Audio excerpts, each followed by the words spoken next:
আসসালামু আলাইকুম ওয়া রাহমাতুল্লাহি ওয়া বারাকাতুহু আলহামদুলিল্লাহি রাব্বিল আলামিন والصلاة والسلام على رسوله الكريم أما بعد اليوم 10 من شهر رمضان 1447 هجري نحن في مخيم دعوي تحت الشعار ندعوهم ونفطرهم আল্লাহ রাব্বুল আলামিন সকল জিনিসের কসম করতে পারে পারে না আল্লাহ রাব্বুল আলামিন চাঁদের কসম করতে পারে ওয়াল কামারি চাঁদের কসম ওয়াল লাইলে দিনের কসম রাতের কসম ওয়ান নাহারে দিনের কসম ওয়াশ শামসে সূর্যের কসম ওয়ান নাজমে তারার কসম।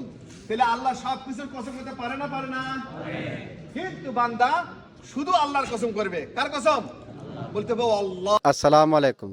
आज़ाद अब केक अलदावा तोलरशाद अफ्तार मियाँ मियाँ आदा निज़ाम कुल्लो मियाँ मियाँ अफ्तार सामान कुल्लो मियाँ मियाँ नज़ाफ़ा कुल्लो मियाँ मियाँ माशाल्लाह मियाँ मियाँ।